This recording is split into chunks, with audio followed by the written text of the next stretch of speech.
है किसी स्टूडेंट ने, the region between two concentric spheres of radius a and b respectively has volume charge density rho is equal to a by r, where a is a constant and r is the distance from the center. At the center of spheres, a point charge capital Q. The value of a such that the electric field in the region between the spheres will be constant. Meaning क्या ये given है कि electric field जो है दो concentric spheres के बीच में वो कांस्टेंट गिवन अगर, तो ए की वैल्यू फाइंड आउट करनी है हमें। तो क्वेश्चन थोड़ा सा टफ लेवल का क्वेश्चन है, एनसीईआरटी बेस्ड क्वेश्चन नहीं है। और वैसे अगर सीबीएसई के अकॉर्डिंग देखें तो ये टॉपिक जो है आप सीबीएसई के सिलेबस में नहीं है, फिर भी हम इसको सोल्व करते हैं, ट्राई करते हैं सोल्व करने के लिए। तो क्या कंसीडर करना है, सबसे पहले हमें क्या गिवन है, स्फीयर गिवन है। हम दो स्फीयर कंसेंट्रिक स्फीयर ड्रॉ करेंगे। क्वेश्चन के अकॉर्डिंग अगर हम चले, इस क्वेश्चन के अकॉर्डिंग हमें क्या गिवन है, सेंटर पर एक चार्ज रखा हुआ क्यू, और जबकि हमें चार्ज डेंसिटी यहाँ पे चार्ज डेंसिटी गिवन है, इन दोनों के बीच में चार्ज डेंसिटी कितने डिस्टेंस पे, सेंटर से आर डिस्टेंस पे हमें चार्ज डेंसिटी गिवन है। मान लो ये कोई पॉइंट पी, यहाँ पे कोई पॉइंट पी सपोज कर लेते हैं।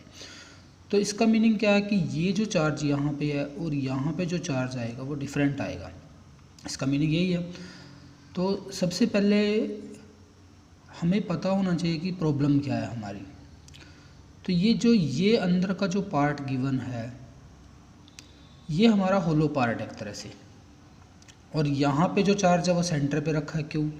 तो मीनिंग इस सरफेस पे जो टोटल चार्ज आएगा at a distance r distance तक, ए डिस्टेंस तक, क्योंकि अंदर का रेडियस ए गिवन है जबकि बाहर वाले स्फीयर का रेडियस जो है वो बी गिवन है।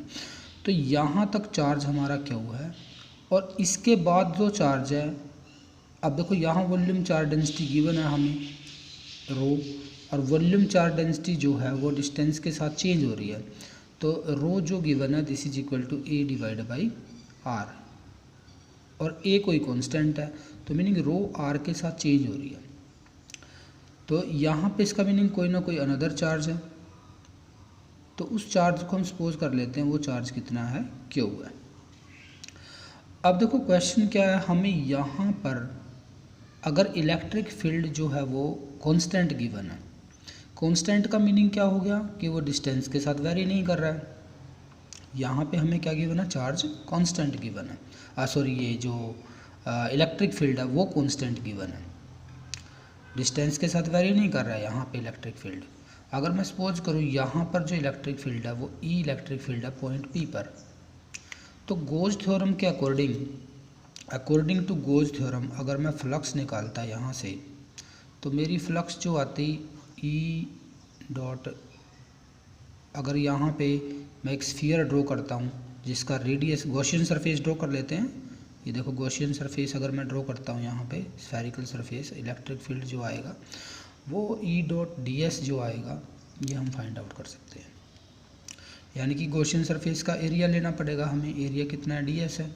तो इस एरिया की वैल्यू अगर मैं पुट करूँ, क्योंकि एक स्फीयर है जिसका रेडियस मैंने यहाँ तक कितना लिया हुआ, आर लिया हुआ है, तो ये जो फ्लक्स आएगा इलेक्ट्रिक फ्लक्स डी एस का इंटीग्रेशन अगर हम कर दें यहाँ पे, तो ये आएगा 4 पाई आर स्क्वायर, मीनिंग ये हमारा इलेक्ट्रिक फ्लक्स आ गया बाय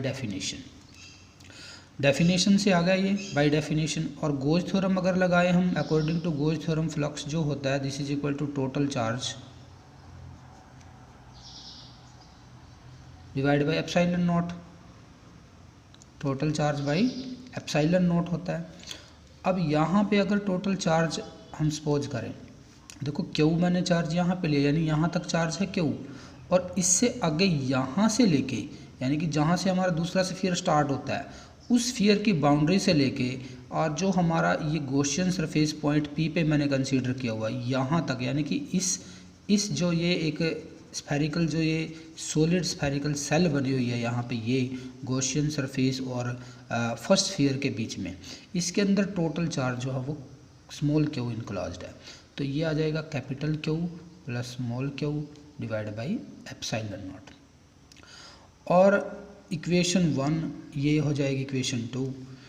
तो इसका meaning E into 4 pi are square जो टर्म आएगी this is equal to Q, अलग अलग भी कर सकते हैं हम इसको, divide by epsilon naught plus में small Q divide by epsilon naught. तो मीनिंग ये हमारा टोटल क्या आ जाएगा यहाँ से, ये by using definition and goes law हम जो है यहाँ से फाइंड आउट कर सकते हैं। मीनिंग ये रिलेशन हमारा आ जाएगा, तीसरी इक्वेशन हमारी। अब देखो इसके बाद हमें क्या करना है, यहाँ पे हमें क्यू की वैल्यू पुट करनी है। हमें नहीं पता चार्ज कितना है क्यू, इस क्यू की वैल्यू हमें पुट करनी पड़ेगी। हमें वॉल्यूम चार्ज डेंसिटी गिवन है, जिससे हमें ये आइडिया होता है कि ये जो यहाँ पे पार्ट है ये सॉलिड है। तो अगर मैं यहाँ एक स्ट्रिप कंसीडर करता, चार्ज निकालना ना मुझे, स्मॉल स्ट्रिप मैं यहाँ पे कंसीडर करता हूँ जिसके मैं चार्ज सपोज करूँ डी क्यू चार्ज सपोज करता हूँ, डी क्यू चार्ज, और एक स्मॉल स्ट्रिप जिसकी वॉल्यूम चार्ज डेंसिटी हमें गिवन है रो, और स्मॉल वॉल्यूम के अंदर, कितने वॉल्यूम के अंदर, डीवी वॉल्यूम के अंदर अगर मैं सपोज करूँ मेरा चार्ज कितना आएगा, रो इंटू डीवी आएगा। अब डीवी क्या है, अगर मैं यहाँ पे स्मॉल स्ट्रिप कंसीडर करता है इसकी, और इस स्फेरिकल स्ट्रिप का जो थिकनेस है, अगर मैं ये कितनी सपोज करता हूँ यहाँ पे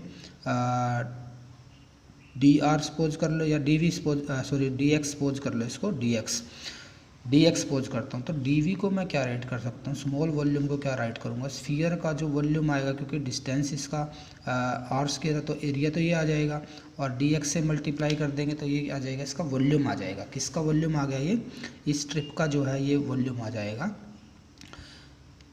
स्मॉल वॉल्यूम। तो डी क्यू जो आएगा this is equal to rho की भी वैल्यू पुट कर देंगे बाद में हम, ये आ जाएगा 4 pi are square into D X, ये वैल्यू हमारी आ गई है यहाँ पे। अब हमें क्या करना है यहाँ पे,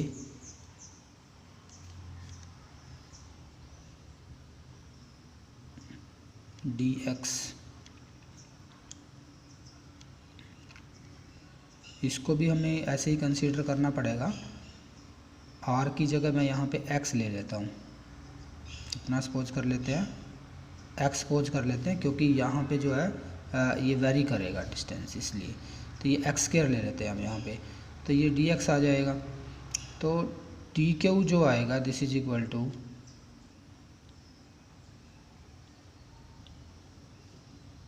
रो वॉल्यूम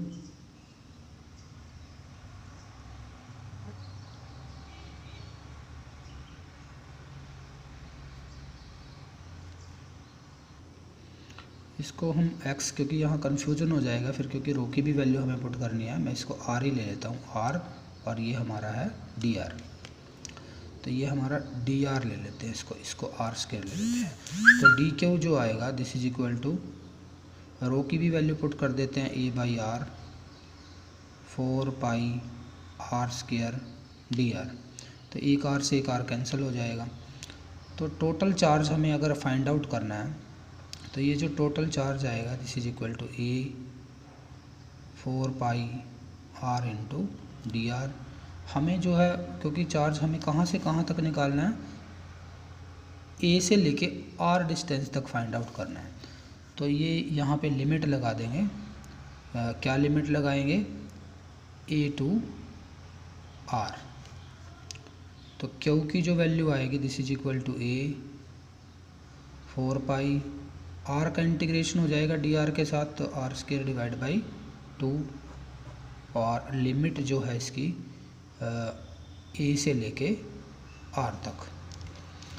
तो ये हमें सोल्व करना है। ये आएगा क्यू ए 4 पाई, 2 को बाहर ले लेंगे, लिमिट पुट करेंगे, यहाँ पे आ जाएगा r square minus a square. तो ये हमारा टोटल चार्ज आ गया। तो मेन प्रॉब्लम तो हमारी ये चार्ज को निकालनी थी। इस चार्ज की वैल्यू को हम इक्वेशन नंबर 3 में पुट कर देंगे।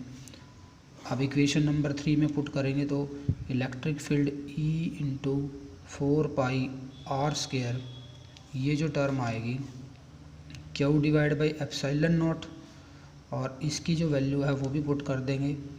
अगर इसको आप कैंसिल करना चाहते हो 2 को कर सकते हो, नहीं तो एज इट इज़ रख लो, आगे कैंसिल हो जाएगा 4 पाई डिवाइड बाई 2 और r square minus a square, और डिवाइड में इसके क्या था, एप्सिलॉन नॉट था।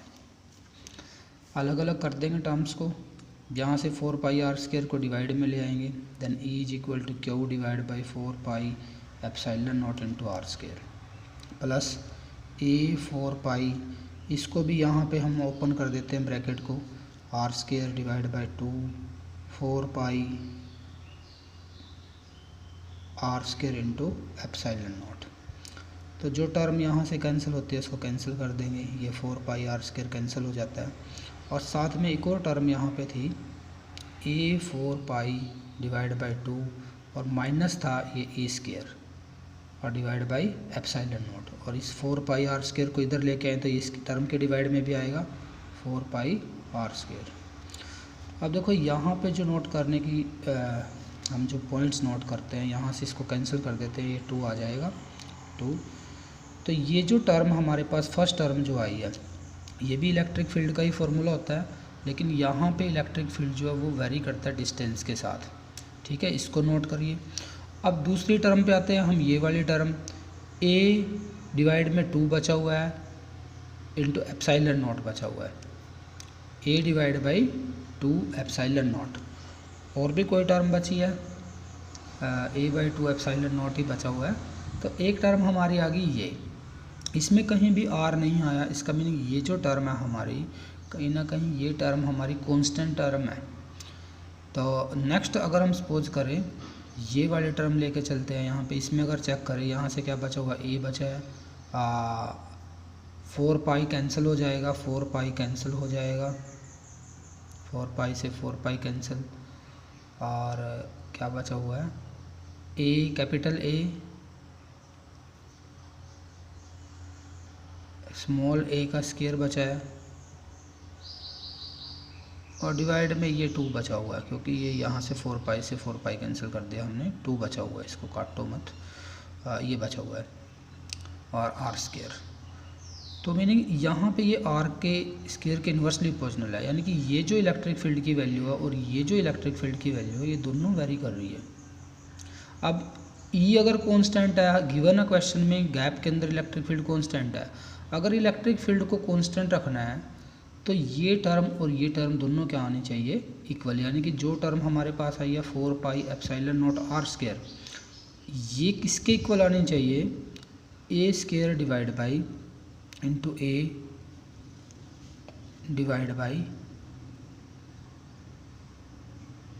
2 एप्सिलॉन नॉट आर स्केयर, ठीक है, इसके इक्वल आनी चाहिए ये टर्म। अगर ये दोनों टर्म्स इक्वल हो जाए तो इलेक्ट्रिक फील्ड क्या हो जाएगा, कांस्टेंट हो जाएगा, और वो कांस्टेंट वैल्यू इलेक्ट्रिक फील्ड की आएगी। अगर पूछा जाए क्वेश्चन में इलेक्ट्रिक फील्ड की वैल्यू पूछ ली जाए, कांस्टेंट वैल्यू क्या आएगी, तो ये बीच वाली जो टर्म थी ये इलेक्ट्रिक फील्ड की कौन सी वैल्यू आएगी, कांस्टेंट वैल्यू आएगी। तो यहाँ से हमें ए फाइंड आउट करना है, जो कैंसिल होता है उसको कैंसिल कर देंगे। देखो यहाँ पे एप्सिलॉन नॉट जो टर्म है उससे एप्सिलॉन नॉट कैंसिल हो रहा है, ठीक है, और आर स्केयर से आर स्केयर कैंसिल हो जाता है। तो ए की वैल्यू निकाल लेते हैं, ए इज इक्वल टू, तो ये बचेगा क्यू, कैपिटल ए निकालना है हमें यहाँ से ए, ये ए स्केयर डिवाइड में आ जाएगा, और 2 पे ये भी कैंसिल हो जाता है, यहाँ से 2 पाई बचेगा, 2 पाई, और ये ए स्केयर आ जाएगा डिवाइड में। तो ए की जो वैल्यू आई है हमारे पास, ये वैल्यू हमारे पास ए की आ जाती है। ओके।